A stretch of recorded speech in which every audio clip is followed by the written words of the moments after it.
Well, as it shows, you never can be sure what's going to happen in a WFC event. We thought that Paul Puertorico was going to be part of that 10-man tag match, but instead, invoking his rematch clause immediately tonight for the Hometown Heroes Championship, and it appears that's what's going to happen right here. Here comes the challenger. Coming along with that lizard attached to him. That's a bearded dragon. I found that out after the event last month. That's a bearded dragon? That is a bearded dragon. Well, I don't know how that can be called a bearded dragon. He doesn't have one like me and you. I don't question these things. Okay, so you're just the messenger, right? Right. Okay, in this case, I'm shooting the messenger. But anyway, we see Paul Puertorico doing his thing, and he had this right. He could go ahead and invoke his rematch clause. He decided to do it tonight, and he is looking to reclaim that HTH championship that he lost last month. Paul Puertorico very, very vocal for quite some time as he was pursuing that Hometown Heroes championship. He felt that the champion at the time, Sam Stackhouse, was ducking him, was avoiding him, would not put the title up against him, and eventually Stackhouse, due to health issues, had to be stripped of the championship, being unable to defend the title. Puertorico took advantage of that to walk away as the champion after winning the triple threat match. But and he was a great Hometown Heroes champion. He certainly was a very vocal one. He didn't seem to like a lot of the matches that he was put into. I mean, I do have to admit there were some very questionable matches that he was thrown into. And I'm very intrigued by the support that the WFC fans here are showing Paul Puertorico.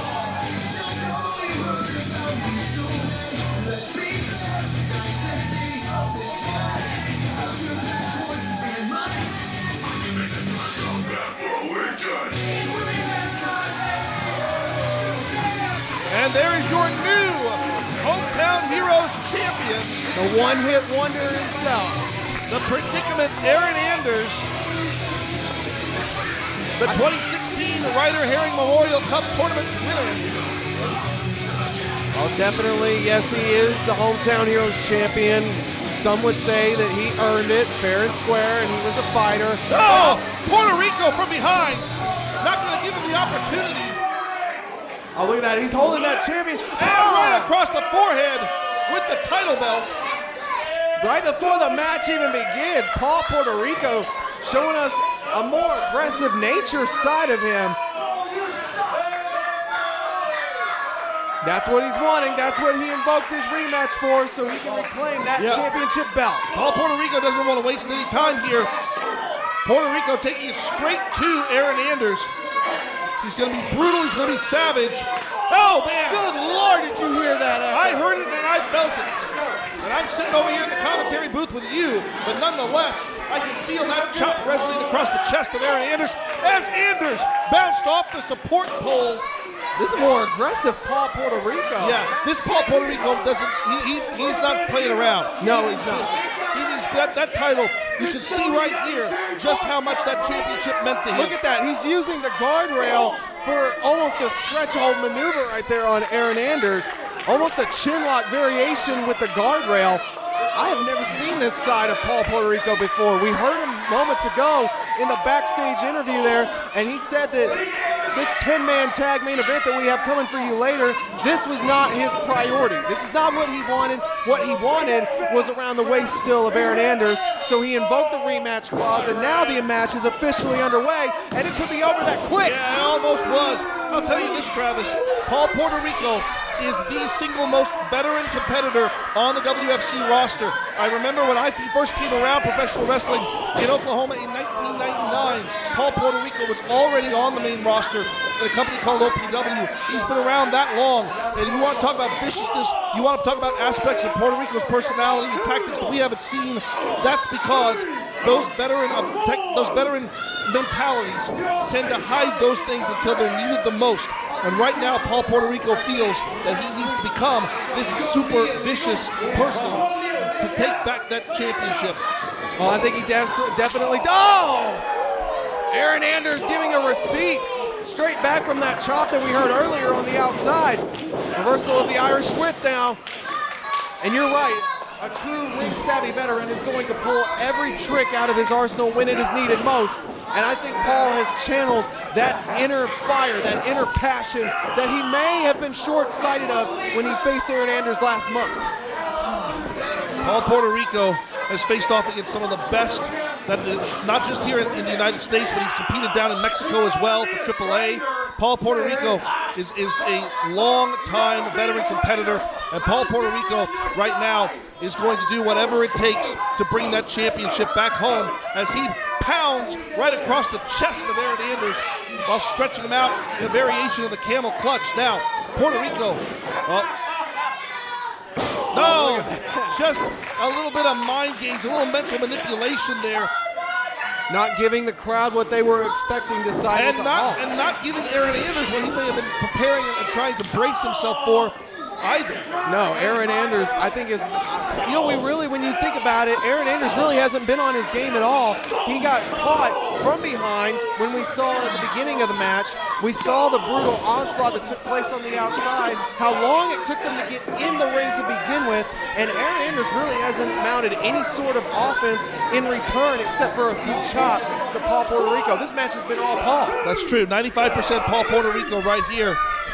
And I envision that if Aaron Anders is not able to find some way to turn this match around and do so quickly, as you see Puertorico putting the shin right into the throat of Aaron Anders. Utilizing his full body weight, if you saw that. You saw where he hung onto the ropes and just dug right in, just like he's doing right now.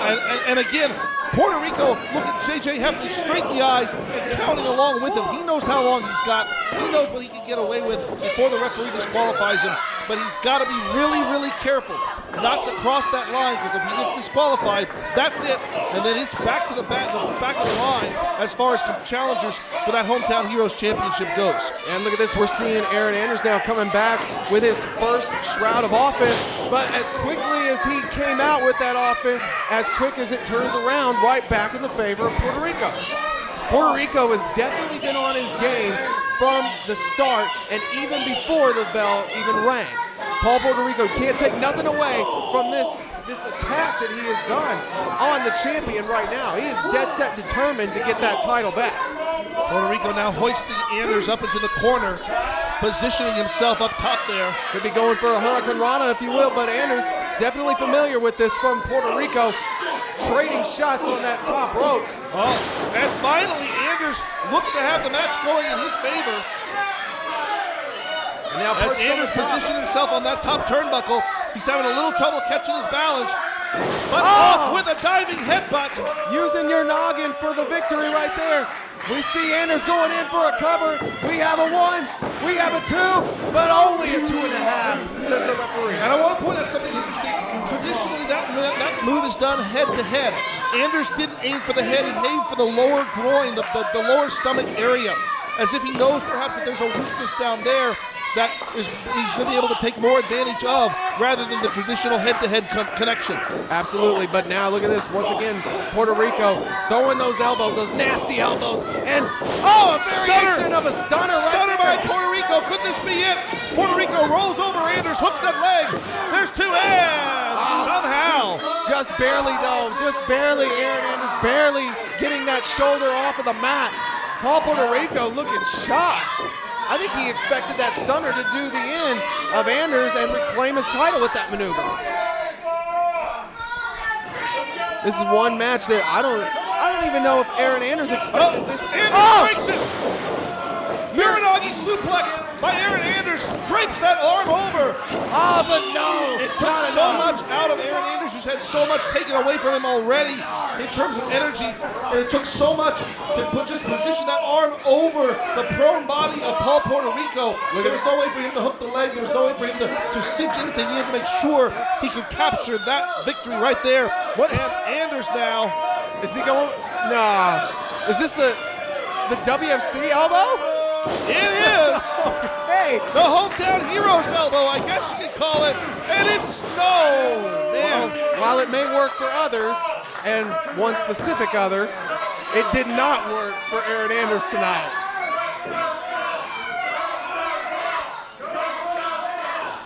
Both men now Opposite corners, Anders picks up speed but runs straight into a boot from Paul Puertorico. Anders recovers. Nice drop toe hold. Puertorico now to the outside, going back upstairs. We've seen a lot of beautiful things here tonight, I'd have to say. Paul perched now on the top, measuring Anders now. Paul waiting. He knows he's got the opportunity. He's got the advantage. As he comes off, goes for a drop kick. Anders catches him down. Going to the crossface. Crossface locked in. This is the exact same maneuver. This was how he won the Ryder Cup. Yes, it is indeed. This is exactly what you said. To your point, Burnham did him in last time, but Puertorico scratching and clawing. Oh, right into the rings of Saturn. Now Paul is just an How much longer can Paul Puertorico withstand one submission hold into another one? Beautiful maneuver. And look at Paul Puertorico. Oh, very, very savvy. Always ring aware of where he's at. Throwing that leg, draping that right leg over the bottom rope, breaking up the submission hold. But man, it was tough even for Puertorico to get that leg over there. You saw him swing and miss on one occasion with the leg. And that very well could have been a final tap out there as you go for a roaring elbow. Beautiful shin kick right there by Puertorico, measuring him up for a super kick to the face. And now Paul seemingly has got the win right here. Here it is. There's a two. And how close. You run out of measurements there. 2 3/4, 2 9/10. You're going to get down to millimeters and micrometers as to how close it is that these two men are getting with their 2 counts. Both men pulling out everything there is to pull out of their arsenal, all for the sake of the Hometown Heroes Championship. Paul signaling the end is near for Mr. Anders here tonight. Puertorico making his way up. Now on the far corner. Perhaps a moonsault. Goes for the moonsault. Nobody there. I stole your phrase right there, Burnham. Anders hoists Puertorico up. Turns around. Airplane spin. But down goes the referee. Oh, look at this.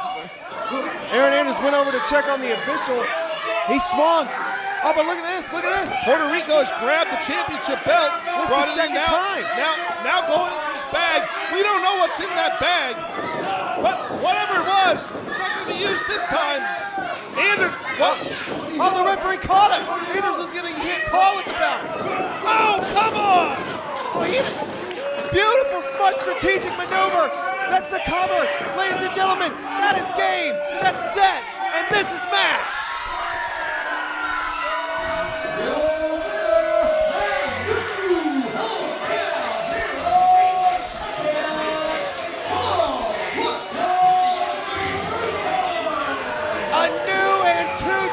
Champion in Paul Puertorico, reclaiming the Hometown Heroes Championship that he felt robbed of last month.